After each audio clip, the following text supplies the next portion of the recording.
नमस्कार, आदाब। मैं हूं आपके साथ जास्मिन शर्मा। मध्य पूर्व के सबसे जटिल संघर्षों में से एक इजराइल और हमास के बीच पिछले कई महीनों से जारी हिंसक टकराव के बीच आखिरकार शांति की उम्मीदें फिर से जाग उठी। दोनों पक्षों के बीच चल रही बातचीत अब निर्णायक मोड़ पर पहुंच चुकी है। सबसे अहम यह है कि इजराइल और हमास बंदियों के आदान प्रदान पर सहमत हो गए हैं, यानी दोनों पक्ष आपसी बंदियों को रिहा करने के लिए फिलहाल तैयार हैं।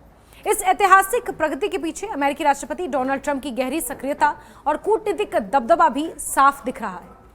उन्होंने इजरायली प्रधानमंत्री बेंजामिन नेतन्याहू से सीधे फोन पर बातचीत कर उन्हें सकारात्मक रहने की सलाह दी है और वार्ता को निर्णायक अंजाम तक पहुंचाने की कोशिशें तेज कर दी हैं। ये पूरा घटनाक्रम एक ऐसे समय में सामने आया है जब गाजा पट्टी में सैकड़ों परिवार युद्ध के दौरान बंधक बने अपने परिजनों के घर लौटने का इंतजार कर रहे हैं और वैश्विक स्तर पर इस संघर्ष को हल करने के लिए बड़ी शक्तियों की भूमिका को लेकर भी चर्चाएं तेज हो गई हैं। अमेरिकी राष्ट्रपति डोनाल्ड ट्रंप फिलहाल युद्ध विराम की ओर बढ़ते इस प्रयास में सबसे आगे दिख रहे हैं। उन्होंने बीते रोज बेंजामिन नेतन्याहू को फोन कर दोनों देशों के बीच शांति प्रस्ताव पर बातचीत को लेकर अपनी स्पष्ट प्रतिक्रिया भी दी है। दरअसल ट्रंप ने इस टेलीफोन संवाद के दौरान नेतन्याहू से सीधे कहा कि बंदियों की रिहाई से शुरू हो रही वार्ता दोनों देशों के लिए बड़ी जीत होगी। हालांकि बेंजामिन नेतन्याहू ने तब खुशी प्रकट करने से इनकार कर दिया और साफ तौर पर कहा कि हमास की प्रतिक्रिया अब तक सकारात्मक नहीं रही है और वो ट्रंप के 20 पॉइंट्स शांति प्रस्ताव को ठुकराने के मूड में नजर आ रहा है। फोन कॉल के दौरान ट्रंप और नेतन्याहू के बीच तीखी बहस भी देखने को मिली। मीडिया रिपोर्ट्स के अनुसार बेंजामिन नेतन्याहू की नकारात्मक सोच से ट्रंप नाराज हो गए और उन्होंने सीधे पूछा कि मुझे समझ नहीं आता, तुम हमेशा गलत ही क्यों सोचते हो। और यहीं से शुरू होता है जब ट्रंप ये कहते हैं कि why are you always negative. ये हमारी जीत है, इस बात को मान लो। ट्रंप का ये बयान भी सामने आया है कि उन्होंने बेंजामिन नेतन्याहू से साफ तौर पर कहा कि अब उनकी जीतने की बारी है और भले ही हालात अभी सामान्य ना हो, जल्द ही सब कुछ ठीक होगा। उनके साथ इजराइल का रिश्ता हमेशा ठीक रहेगा। फोन संवाद के बाद दोनों नेताओं ने संयुक्त बयान भी जारी किया है। इसमें स्पष्ट रूप से बताया गया है कि गाजा पट्टी में इजराइल के हवाई हमले रोक दिए गए हैं। हालांकि ये भी कहा गया है कि बेंजामिन नेतन्याहू अगले 3 घंटे के बाद फिर से हमले के आदेश दे सकते हैं अगर हालात बिगड़ते हैं। इससे साफ है कि वार्ता की स्थितियां बेहद नाजुक बनी हुई हैं और अंतिम समझौते के बिना तनाव कब बढ़ जाए इसकी कोई गारंटी नहीं है। इसी दौरान शांति वार्ता में अमेरिकी संबद्धता और ट्रंप की रणनीतिक सोच प्रमुखता से उभर भी रही है। ट्रंप ये मानते हैं कि उनका 20 पॉइंट शांति प्रस्ताव दोनों पक्षों के लिए फायदेमंद है और इसमें युद्ध को खत्म करने का स्पष्ट ब्लूप्रिंट भी है। इस प्रस्ताव के तहत पहले चरण में हमास इजरायली बंधकों को छोड़ देगा और इजरायल भी फिलिस्तीनी कैदियों की रिहाई करेगा। अगले चरणों में युद्ध विराम, मानवीय सहायता, अंतर्राष्ट्रीय पर्यवेक्षक और सबसे अहम गाजा में जीवन को सामान्य करने के लिए सहायता की बात शामिल है।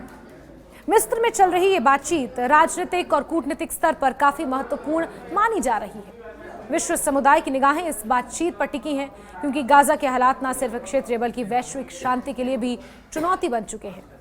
ट्रंप के दावे पर सबकी निगाहें हैं। उन्होंने हमास को प्रस्ताव मानने के लिए रविवार शाम 6 बजे तक का अल्टीमेटम दिया था। हालांकि बेंजामिन नेतन्याहू समेत कई इजरायली नेता इस बात को लेकर अभी भी आशंकित हैं कि हमास वार्ता में आखिरकार किस हद तक आगे बढ़ेगा। गाजा युद्ध के संदर्भ में ये कहा जा सकता है कि बंदियों के आदान प्रदान पर सहमति युद्ध के तीव्रतम दौर से पहली सकारात्मक पहल है। बीते महीने में जब गाजा में हवाई हमले चरम पर थे तब सैकड़ों नागरिक बंधक बनाए गए थे और इसी तरह इजराइल के भीतर भी दर्जनों हमास लड़ाके हिरासत में थे। अब इजराइल और हमास के बीच इतनी बड़ी सहमति बनी है तो इससे न सिर्फ क्षेत्र में युद्ध विराम की संभावना बढ़ी है बल्कि युद्धग्रस्त परिवारों के लिए भी उम्मीद जागी है कि उनकी सामाजिक जिंदगी दोबारा पटरी पर लौट आएगी। शांति वार्ता में ट्रंप का रोल सिर्फ दबाव बनाने तक सीमित नहीं है बल्कि ये हर चरण में इजराइल सरकार से ठोस कदम उठाने को कह रहे हैं। उनके मुताबिक अब तुम्हारी जीतने की बारी है, अभी सब ठीक है, धीरे धीरे और बेहतर हो जाएगा। उसके पास कोई विकल्प नहीं है, मेरे साथ वो हमेशा ठीक रहेगा। ये बयान बताता है कि ट्रंप इजराइल को चीन, रूस जैसी बड़ी ताकतों के प्रत्यक्ष समर्थन के बिना भी अमेरिका का बैकअप देकर आगे बढ़ने की सलाह दे रहे हैं। इस बीच क्षेत्रीय स्तर पर बातचीत में मिस्र, कतर और संयुक्त राष्ट्र भी सक्रिय भूमिका निभा रहे हैं, लेकिन साफ तौर पर ट्रंप की व्यक्तिगत पकड़ और अमेरिकी नीति सर्वोपरि दिखती है। इजरायल की ओर से बंदियों की रिहाई के बाद अगला चरण गाजा में मानवीय सहायता पहुंचाने, अस्पतालों की सुविधा बहाल करने, स्कूल खोलने का हो सकता है। साथ ही दोनों पक्षों की सेना को एक सीमा रेखा की गारंटी देने की जरूरत भी होगी ताकि छोटे मोटे उल्लंघन भी बड़े संघर्ष में ना बदले। राजनीतिक विश्लेषकों की माने तो अगर ये शांति प्रस्ताव लागू होता है तो क्षेत्र में लंबे समय से चली आ रही हिंसा को रोकने का रास्ता खुल सकता है। हालांकि इतिहास गवाह है कि इजरायल और हमास के बीच वार्ता अक्सर आखिरी वक्त पर टूट जाती है, कभी कैदियों के मसले पर, कभी प्रस्ताव के किसी तर्क वितर्क पर। ऐसे में ट्रंप का 20 पॉइंट प्रपोजल कितना आगे बढ़ता है ये आने वाले कुछ दिनों में स्पष्ट हो जाएगा। युद्धग्रस्त गाजा के नागरिक, इजरायल के तमाम परिवार, अंतर्राष्ट्रीय समुदाय और कूटनीतिक हलकों की निगाहें इस वक्त सिर्फ एक सवाल पर टिकी हैं, क्या वाकई गाजा में अब शांति लौटेगी? ट्रंप का विश्वास जताना हालांकि इस पूरी प्रक्रिया को लेकर उम्मीद जरूर जगाता है, लेकिन फाइनल सहमति तक डगर अभी जोखिमों से भरी है। इस घटनाक्रम पर नजर रखने वाली बात यह भी है कि अगर रविवार शाम 6 बजे तक हमास इस पूरी घटना पर नजर रखने वाली बात यह भी है कि अगर हमास ट्रंप के प्रस्ताव को मान जाता है पूरी तरह से, तो क्षेत्र में स्थायी युद्ध विराम की संभावना वास्तविक हो सकती है। अंत में यह कहा जा सकता है कि इजरायल और हमास के बीच चल रही शांति वार्ता राष्ट्रपति ट्रंप की पहल और नेतन्याहू से उनकी सीधी बातचीत नई उम्मीद और साथ ही चुनौती के दायरे में भी है। बंदियों की रिहाई का समझौता दोनों देशों के समाज और राजनीति में शांति की संभावनाओं को गहरा देता है।